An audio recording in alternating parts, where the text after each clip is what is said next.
गांव जहां सुबह होती है मुर्गे की बांग से। छत्तीसगढ़ के बिल्कुल बीचों बीच बसा एक छोटा सा गांव था कनकपुर। मिट्टी के घर, कच्ची सड़कें, आम के पेड़ और हर सुबह मुर्गे की बांग से जागता यह गांव अपने आप में एक अलग ही दुनिया था। यहाँ के लोगों का जीवन बहुत सीधा सादा था। न कोई भागदौड़, न कोई ट्रैफिक, न मोबाइल की घंटियों की शोर।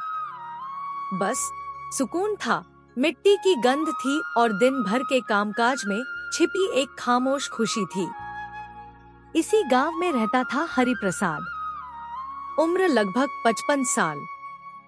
लंबा चौड़ा शरीर, माथे पर पसीने की रेखाएं और चेहरे पर एक शांत मुस्कान।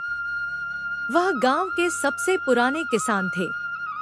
उनके साथ रहते थे उनकी पत्नी गोमती, बेटा मुकेश, बहू रमा और नन्हा पोता छोटू। हरिप्रसाद का दिन सुबह 5 बजे शुरू होता था। सबसे पहले पानी भरना, फिर गायों को चारा डालना और फिर खेत की ओर निकल जाना। यह उनकी दिनचर्या का हिस्सा था। रसोई की खुशबू और आंगन की चहल पहल। सुबह जब सूरज की पहली किरण धरती पर पड़ती, तो गोमती अपने हाथ से हरिप्रसाद को चाय देती। रसोई से गरम गरम पोहे और लाल मिर्च की चटनी की खुशबू आती। गांव में सुबह सुबह चाय की दुकान पर बूढ़े जमा हो जाते। रघुनंदन चाचा, श्यामू काका, बनवारी मास्टर सब वहीं बैठकर ताजा खबरें और किस्से सुनते। अरे सुने का, सरपंच जी बोले हैं अब की बार गांव में पक्की सड़क बनेगी। अरे चल हट, पिछले 5 साल से यही बोलत हैं। जब ट्रैक्टर फंसे तब पक्की सड़क याद आती है सबको। सड़क की हालत बहुत खराब थी। बरसात में कीचड़ हो जाता और गर्मी में धूल उड़ती। लेकिन फिर भी लोग खुश रहते, जैसे इस अधूरी सुविधा में भी पूरी जिंदगी जीना सीख लिया हो।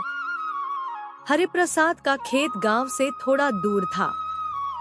सुबह 7 बजे तक वह वहां पहुंच जाते। वहां पहले से मौजूद होते थे गोविंद, सुक्खा और मंगलू। सब मिलकर बुवाई करते, नालियां साफ करते और पेड़ की छांव में बैठकर हंसी मजाक करते। हरिप्रसाद अक्सर मिट्टी को हाथ में लेकर उसे महसूस करते, मानो कोई पुराना रिश्ता हो। मिट्टी से बढ़कर कोई नहीं बेटा, वे मुकेश से कहते। ये भूखी नहीं छोड़ती, अगर मेहनत से सींचो तो सोना उगाती है। मुकेश, जो शहर में पढ़ा था लेकिन नौकरी न मिलने के कारण वापस लौट आया था, अब खेती में ही कुछ नया करना चाहता था। वह मोबाइल पर खेती के नए तरीके देखता और पिता से कहता, बाबूजी, ड्रिप इरिगेशन अपनाए ना, पानी भी बचेगा और मेहनत भी कम होगी। हरिप्रसाद मुस्कुराते, बिल्कुल कर बेटा, बदलाव जरूरी है, लेकिन मिट्टी से रिश्ता मत टूटने देना। दोपहर को गांव थक जाता था। सारे लोग पेड़ों की छांव में सुस्ता रहे होते। औरतें अपने घरों में झपकी लेती और बच्चे स्कूल से लौटकर पेड़ों पर झूला डालकर झूलते। हरिप्रसाद भी खेत से लौटकर नीम के नीचे लेटते। वहीं गोमती छाछ और मोटी रोटी लेकर आती। वह बैठकर पंखा झलती और पास बैठा छोटू दादाजी से बातें करता। दादू, आपको खेत में मच्छर नहीं काटते? नन्हे राजा, मच्छर भी हमसे डरते हैं। और दोनों खिलखिलाकर हंसते।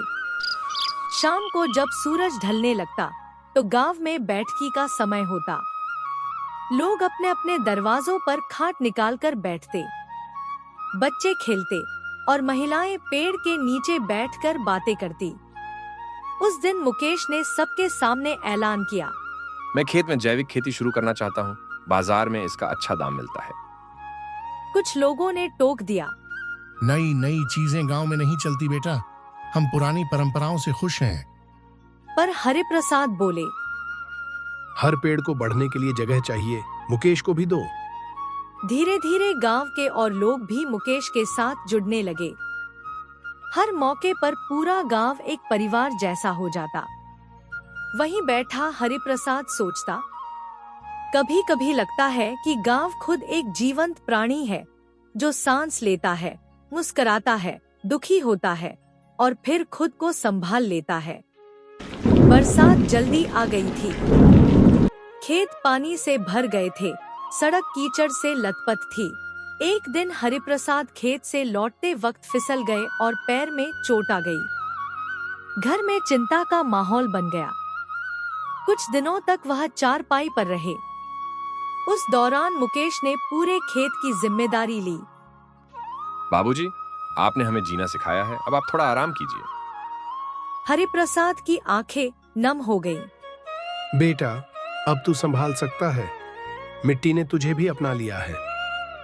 1 साल बीता। अब कनकपुर की तस्वीर बदलने लगी थी। सरकार ने वाकई पक्की सड़क बना दी थी। गांव के बच्चों ने पास के शहर के स्कूलों में दाखिला लिया। मुकेश की जैविक खेती से हरिप्रसाद का खेत मॉडल फार्म बन गया। दूसरे गांवों से लोग सीखने आने लगे। गोमती अब रसोई में रमा की मदद करती थी और छोटू अपनी किताबों में गांव की कहानियां लिखने लगा था। हरिप्रसाद अब भी सुबह नीम के नीचे बैठते, हाथ में लोटा और मन में संतोष। उन्हें देखकर रघुनंदन चाचा बोले, क्या सोच रहे हो हरिया? हरिप्रसाद मुस्कुराए। सोचता हूँ ये कच्ची सड़क अब पक्की हो गई है, लेकिन उस पर चलती जिंदगी की सादगी अब भी वैसी ही है, और यही असली दौलत है।